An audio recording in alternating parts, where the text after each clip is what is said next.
ফারাক্কায় শিশুকন্যাকে ধর্ষণ করে খুনকাণ্ডে দীনবন্ধু হালদার ও শুভ হালদারকে দোষী সাব্যস্ত আদালতের কাল রায় প্রদান।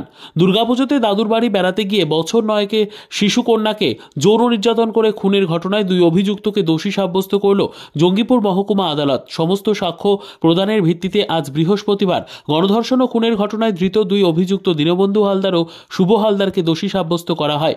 আগামীকাল শুক্রবার রায়দান করবে জঙ্গিপুর মহকুমা আদালত। জঙ্গিপুর মহকুমা আদালতের বিচারক জাস্টিস অমিতাভ মুখার্জির এজলাসে রায় প্রদান করা হবে।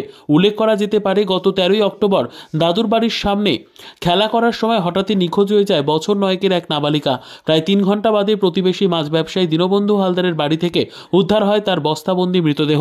নাবালিকার মৃতদেহ উদ্ধারের পর উত্তেজিত জনতা দীনবন্ধু হালদারকে ব্যাপক মারধর করেন। হাসপাতালে 2 দিন চিকিৎসাধীন থাকার পর ফারাক্কা থানার পুলিশ দীনবন্ধু হালদারকে খুন, তথ্য প্রমাণ লোপাট এবং পক্সো আইনের 6 নম্বর ধারায় অভিযুক্ত করে গ্রেপ্তার করে। দীনবন্ধুকে হেফাজতে নিয়ে পুলিশ জিজ্ঞাসাবাদ করে জানতে পারে নাবালিকা খুনের ঘটনায় শুভ হালদার নামে আরও এক যুবক জড়িত রয়েছে। 19 অক্টোবর পুলিশ শুভ হালদারকে বাড়ি থেকে গ্রেপ্তার করে। ধৃত শুভর বিরুদ্ধেও একই ধারায় মামলা রুজু করে পুলিশ। নাবালিকাকে খুন ও তার উপর যৌন নির্যাতন চালাতে দীনবন্ধুকে শুভ সাহায্য করেছিল বলে অভিযোগ। শিশুকন্যা নির্যাতন খুনকাণ্ডে এক পর্যায়ে আন্দোলন বিক্ষোভে উত্তাল হয় ফারাক্কা। এই খুনের মামলায় যুক্ত 2 অভিযুক্তের সর্বোচ্চ শাস্তির আবেদন জানিয়ে চার্জশিট পেশ করা হয় ফারাক্কা থানার পুলিশের পক্ষ থেকে। অবশেষে সাক্ষ্য গ্রহণ এবং সমস্ত শুনানি প্রক্রিয়া শেষ করে আজ বৃহস্পতিবার দীনবন্ধু হালদার এবং শুভ হালদারকে দোষী সাব্যস্ত করা হয়। আগামীকাল শুক্রবারই রায় প্রদান করবে জঙ্গিপুর মহকুমা আদালত। বিস্তারিত বলতে বিস্তারিত হচ্ছে যে আমাদের 13 তারিখে ইনসিডেন্টটা হয়েছিল, 13-10। আজকে আমরা 12-12-তে আছি, অর্থাৎ ঠিক 59 দিন আগে এই হিনিয়াস একটা ক্রাইম হয়। সেটা হচ্ছে একটি বাচ্চা মেয়ে সকালবেলা তার মানে ওই জায়গাতে এসেছিল। ওরা দিল্লি থেকে রিসেন্টলি ফিরে ওরা ওই প্লেস তো আপনার ডিটেলস বলতে পারবো না কারণ এটা পক্সো কেস। ও মামার বাড়িতে আসে এবং মামার বাড়িতে এসে ওর ছোট বোনের সাথে ওখানে ফুল নিয়ে খেলা করছিল। ও ফুল খুব ভালোবাসত। এইবার ওকে আসামিদের মধ্যে একজন আছে দীনবন্ধু হালদার, ও ওকে ফুল দেখানোর লোভ দেখায়। বাকি মেয়েরা বলে আমরাও যাব, বাকি মেয়েদেরকেও বলে না তোমাদের আসতে হবে না, বলে দীনবন্ধু আলাদা করে এই মেয়েটিকে নিয়ে তার নিজের বাড়িতে যায়। নিজের বাড়িতে যাওয়ার পর মেয়েটিকে নিয়ে ও ঢোকে, ওখানে একজন উল্টো দিকের বাড়ির এক মহিলা ওই ভিকটিমকে নিয়ে ওকে ঢুকতে দেয়। তার ঠিক কয়েক মিনিটের মধ্যে আরেকজন আসামি শুভজিৎ হালদার সেও ওই বাড়ির মধ্যে ঢোকার পর তারপর দুজনে মিলে ওই মেয়েটির মুখে কাপড় চাপা দিয়ে নৃশংসভাবে ওকে ফিজিক্যাল টর্চার করে, রেপ করে দুজনে মিলে।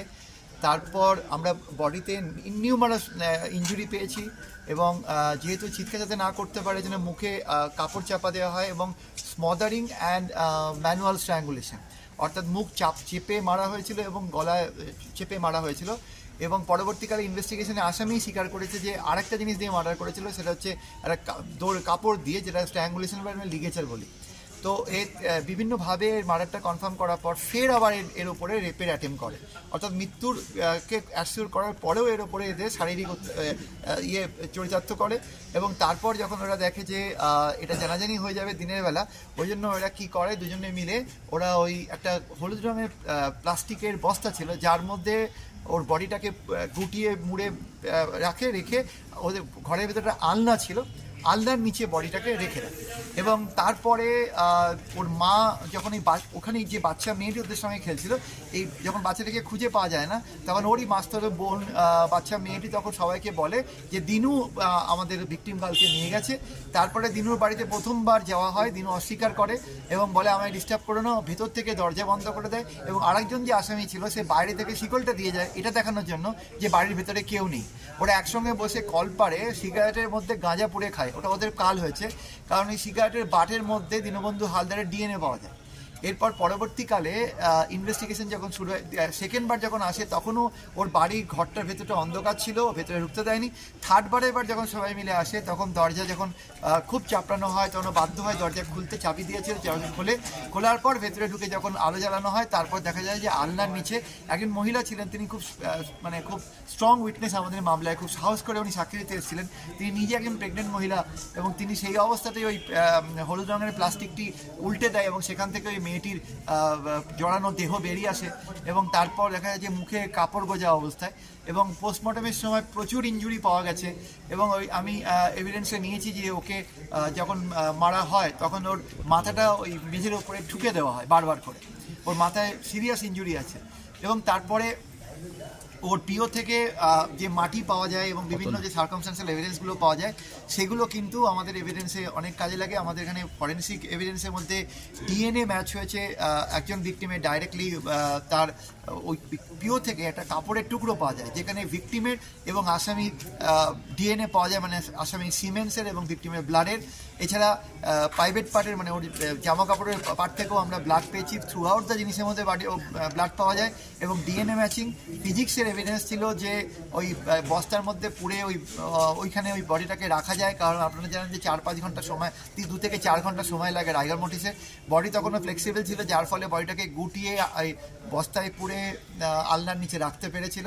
ইনভেস্টিগেশন চলাকালীন এখানে এই মামলা প্রেমিতা প্রথম মামলা ওয়েস্ট বেঙ্গলে যেখানে আমাদের ড্রোন ম্যাপিং হয়েছিল, অর্থাৎ পুরো পিও এলাকাটা জুড়ে, পুরো জায়গাটা জুড়ে ড্রোন দিয়ে ম্যাপিং করা হয় এবং ল্যাটলং এর মধ্যে এসেছিল, ল্যাটলং ম্যাপও এসেছিল এবং পরিষ্কারভাবে ড্রোন দিয়ে দেখানো হয় যে কোনখান থেকে মেয়েটিকে তোলা হয়, কোথায় নিয়ে যাওয়া হয়। এবং ওরা প্ল্যান করেছিল যে যদি কেউ কিছু জানতে না পারে রাত্রিবেলায় বস্তাটা ওরা ফারাক্কার কোনো জঙ্গলে ফেলে দেবে। তো এরপরে ইনভেস্টিগেশন স্টার্ট হয়। ইনভেস্টিগেশন স্টার্ট হয়ে কিডন্যাপিং, অ্যাবডাকশনস এবং কিডন্যাপিং এবং তার সঙ্গে মার্ডার, রেপ, গ্যাং রেপ, এই ধরনের এই সেকশনগুলো এবং সেকশন 6 অফ পক্সো একটি চার্জ ফ্রেম হয়। আজকে 59 দিনের মাথায় এদেরকে দুজনকেই দোষী সাব্যস্ত করা হলো। শুভজিৎ হালদারের এগেনস্টে কিডন্যাপিংয়ের আমাদের অভিযোগ ছিল না, কারণ শুভজিৎ ওকে নিয়ে আসেনি, নিয়ে এসেছিল দিনু। তার জন্য কিডন্যাপিংয়ের অফেন্সটা শুধুমাত্র দীনবন্ধুর ক্ষেত্রে, বাকি সমস্ত অফেন্সগুলো দুজনের ওপর ইকুয়ালি অ্যাপ্লিকেবল হয়েছে। কালকে আমাদের সেন্টেন্স পয়েন্টে হিয়ারিং আছে। যতগুলো সেকশনে চার্জ ফ্রেম হয়েছে তার মধ্যে 4টে সেকশনের ম্যাক্সিমাম পানিশমেন্ট আছে ডেথ সেন্টেন্স। পানিশমেন্ট মানে ধারা দেওয়া হয়েছে পানিশমেন্ট আর কিছু আপনাদের কি কি ধারা দেওয়া হয়েছে আমাদের এখানে সেকশন 66, সেকশন 65, 137, 140, 103 বিএনএ এবং 230 এই প্রমাণ লোপাট করা, এইগুলোর বিএনএসের যে নতুন আইনে আমাদের আছে আইপিসিকে জায়গায় এসে এতে, এবং সেকশন 6 অফ পক্সো অ্যাক্টে এদের এগেনস্টে চার্জ ফ্রেম করা হয়েছিল। এবং এই সবকটা সেকশনই, যে কটা সেকশনে প্রসিকিউশন চার্জ ফ্রেম করেছিল প্রত্যেকটাই আজকে প্রমাণিত হলো এবং আগামীকাল সেন্টেন্স পয়েন্টে হিয়ারিং। ল্যাপটপ জগতে এক বিশ্বস্ত নাম ল্যাপটপ সলিউশন। আমরা আপনাদের জন্য নিয়ে এসেছি মাত্র 40% দামে brand new condition refurbish laptop, সাথে 1 বছরের ফুল ওয়ারেন্টি। আমাদের এখানে ল্যাপটপ স্টার্টিং প্রাইস 10,000 টাকা থেকে। আমাদের মেন ব্রাঞ্চ কলকাতা এবং শাখা ব্রাঞ্চ ধুলিয়ান, মুর্শিদাবাদ। আমাদের সাথে যোগাযোগ করতে ও আরও বিশদে জানতে আমাদের স্ক্রিনে দেওয়া মোবাইল নাম্বারে যোগাযোগ করুন।